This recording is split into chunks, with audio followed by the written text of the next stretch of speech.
Welcome back to Atlanta & Company. I'm Holly Furfer. It's no secret that we love animals here on A&C, and one of our favorite guests is Our Pals Place.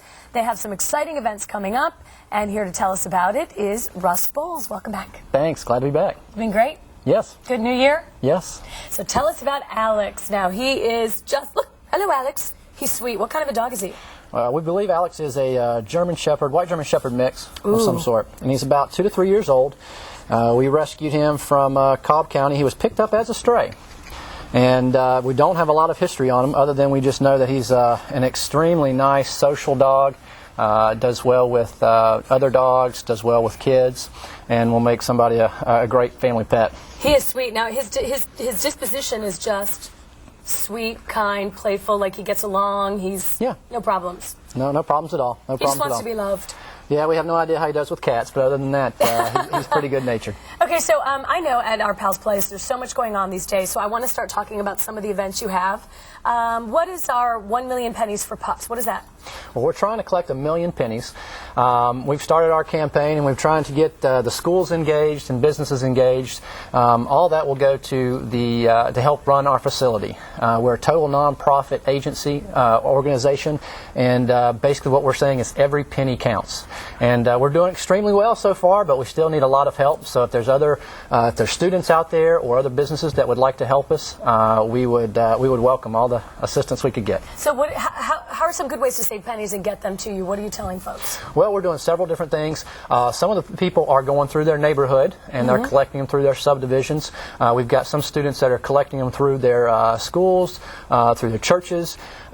We have family members who are just saving up pennies after odds and ends.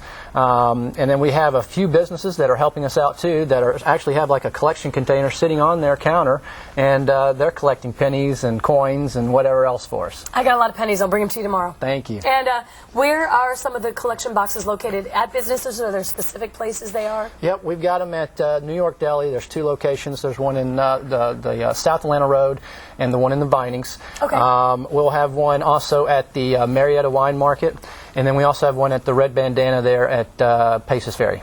And now you have, like I said, a lot of events going on. You've got something for Valentine's Day, which I'm going to attend. This looks great. Good. Well, we're glad to have you. It's going to be our Valentine's party fundraising event. And the theme of it is you're going to actually pick a dog to be your Valentine. Oh. So when you register, you go to our site, you actually pick one of the dogs that's up for adoption.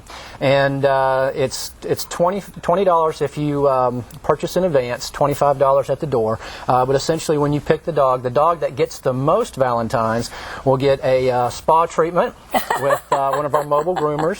We're going to get a energy therapy session, as well as getting be the next interview here on the show with you guys. Oh, that's awesome.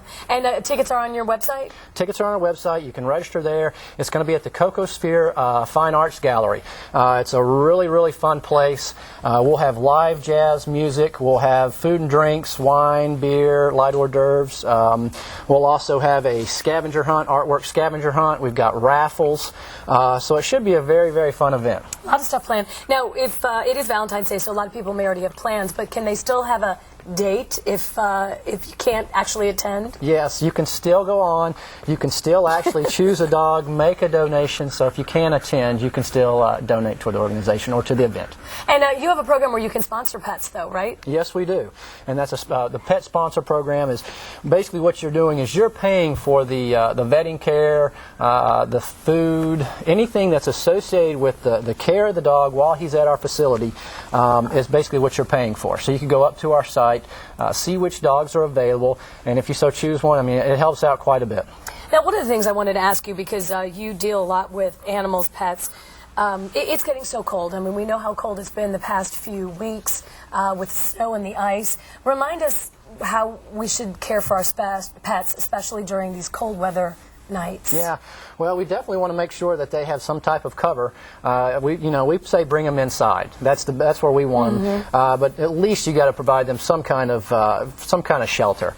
And a lot of things you got to remember too is to the water dishes outside will freeze over, so you need to make sure you provide them with some type of fresh water. But ideally, you want to bring these guys inside. They want to be inside with you too. So just like when it's extreme heat, they want to be inside during these cold months too.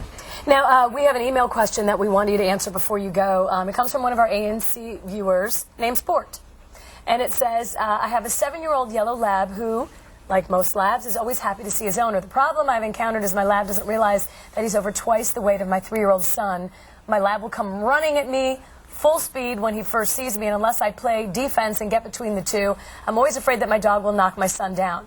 Do you have any suggestions of how to make our meetings more amicable? And that's from Sport. And I can relate to Sport because I have an 80-pound black and tan coonhound who comes at me too, and he's pretty much, you know, close to my. So what do you do? Well, I guess it all depends. There's a lot of variables that go into play there. I would first look at the exercise level, and is the dog first off getting enough exercise? So you may want to think about having an extra walk during the day, a jog, or playing ball outside to tire the dog out. With assuming that, say, the dog is getting enough exercise, basically what you want to do is teach the dog a new behavior. So right now it's getting attention by running up to you. So, for instance, something that you may want to try to teach the dog is to sit upon greeting you. So it makes the beeline to you, have some treats in hand, get the dog to sit. After the dog sits and after the dog's calm, then you give the treat, then you give the attention. You know, there may be other ways, other things that you want to teach your dog. You have to think about what's going to work for you and what's going to work for your dog. There may be other things. And you may want to consult with a dog trainer or behaviorist on how to train them properly on what behaviors would be appropriate. And now, for the Our Pals Place hours and days, tell us when we can come and adopt. And thank you for that, by the way, great information. Thank you. We are open on the weekends to the public, Saturday and Sunday from 1 to 5, and we're located in Marietta at the intersection of Canton Road and Shallowford Road. And if people can't take a dog, can you take donations? You need volunteers? You need help other ways besides fostering or adopting? Yeah, we need it all. Again, as I said, we're a total nonprofit organization, so donations definitely help. We have lots of different volunteer needs, everything from daily care needs to the dogs, feeding, cleaning, just spending time socializing with them. One of the things that I think is so great is we have a canine coach program. So we partner you up with a dog, and you teach that dog how to sit, how to stay, how to walk appropriately on the leash. Makes them more adoptable, and so we have lots of little fun areas that you can get engaged. Terrific. Thank you, Russ, for being here, and thanks for bringing Alex. Look at him. He is just adorable. And if you want more information on the Valentine's Day event, or if you want to see some of the pets available for adoption, call 678-795-0202 or go online and check out ourpalsplace.org.